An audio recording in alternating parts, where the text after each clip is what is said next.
Yeah. So let's be clear. There's lots of topics for us to discuss. Okay.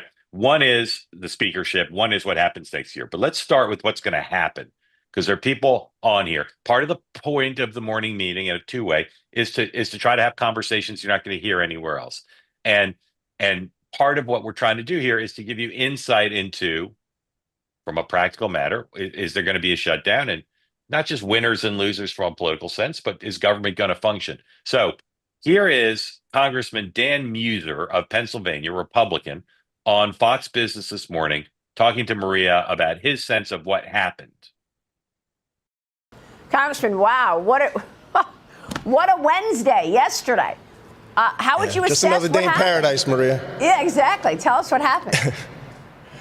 Well, what happened was, in many ways, Doge did its job, right? I mean, soon as we got the 1,400 plus pages, we thought we had a CR with some disaster relief. It turned out to be a lot more and a lot worse than that. Every page I turned, it got uglier by the page. You know, even this $100 billion, for crying out loud, for disaster relief. Okay, necessary, but I mean, is it all necessary? You know, when I see numbers like 100 billion, why not 98.2? I mean, it should be based upon need, not based upon a number. And you know what? Doge swept in. Doge did a job. Joe alerted the American people. Hey, look what's going on here. All right. So that is well said if you want to understand what happened, which is the bill became, rather than a must-pass bill, it became unacceptable to MAGA, driven first by Musk on Twitter and then by Trump and the vice president elect. But Johnson is not really pure MAGA. And now he's sort of screwed because MAGA is not going to come to his rescue. He's now the enemy of MAGA because of this bill. He had to get Democratic votes. He had to make a deal to get it. He thought he had the support of Mar-a-Lago to do that. Now he doesn't. So, as I understand it, and I'll lay this out, and then Sean and then Dan, I want you to respond. Again, we're talking about what's likely to happen. Okay, there could be a clean CR, and it could be for a week, or it could be until next year. There could be a CR with a debt ceiling increase in it, and or disaster relief. But everything else goes. I don't see right now anything but those three options. Sean, do you think those are the three options, or is there something else? And what do you think the most likely outcome is? You don't think that the Commander Stadium is going to make it to the deal? I don't. And there's another provision in there that I really want to pass, which is exempt small businesses from having to file some document. Yeah.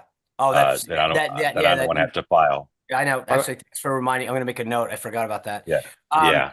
But by the way, I just want to take one quick step back and remind people why we got here. You're absolutely right. The word was that Speaker Johnson's staff was communicating with Trump's staff. Where Johnson screwed up, I wrote an op-ed the other day before Caroline Leavitt got announced, advice to the new press secretary. And the number one thing is check with President Trump, double check with President Trump. Johnson, by all accounts, never talked to Trump about the CR. It never came up according to... That's not what Politico says. That's not what Politico say says. that. Yep. But at least in the Army-Navy game, the whole time that this was... I think that he talks about his text chain with Vivek and Elon. He did a poor job of socializing this with his members internally. Dan Muser coming out and saying, hey, we were shocked by this. This is poor member relations, poor stakeholder involvement. This is on Speaker Johnson and his team. Where does this go? I think a short-term patch, a clean CR for 10 days or whatever gets them through the holidays is probably where it goes. But the problem right now is that... But a short-term patch that is clean, nothing about debt relief. Clean, no debt relief. Right. But so here's where I'm going with this. The Democrats have always or both sides, just to be clear, have always exacted something out of a debt ceiling increase, right? So they don't owe him any favors right now. Their view is, hey, we played ball with you on this because you were going to have to put it on the suspension calendar, not go through regular order. So just because you got screwed isn't our problem. He's not going to get help from them. So the only solution is a short-term clean CR that gets him past the holidays. And then he hopes that there's something under the tree for him because I don't. Short term into January or short term into before Christmas? Oh, I think I mean, I think I would get you, if I were him, I'd get himself to January 5th. Hopefully, maybe the 6th, get him by the speaker vote. So, But so 10 that, days, but is that 12 that's what days, you think whatever is that is. smart? But is that what you think will happen? You think Yeah, clean CR because to January 5th? I think enough members, Who it gives who members. provides the votes? Who provides the votes for that? Well, I think you could sell this Thank on you, the Mark. conference.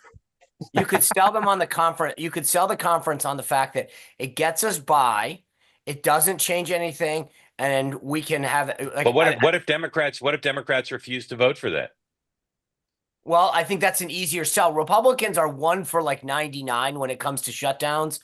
But I think that you can sell this. That bill, 1,547 pages, and we just go out and say, this is what Democrats wanted to pass, blah, blah, blah. I mean, they can do the Sean, I'm pinning you down. You're saying that the most likely outcome for which there'd be sufficient votes is a clean CR through the beginning of January. That's what you say is going to happen.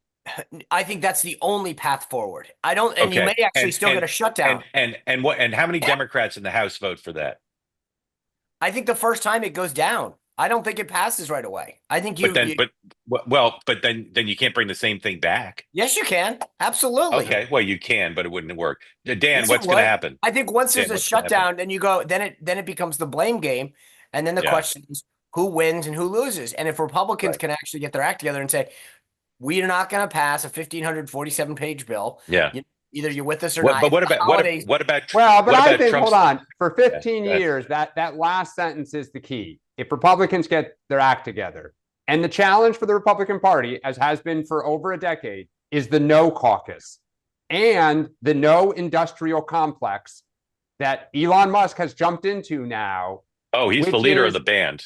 He's right. I mean, now we're seeing crazy Elon, right? By the way, I mean, one of the things that Elon has to understand is government shuts down, no public inauguration.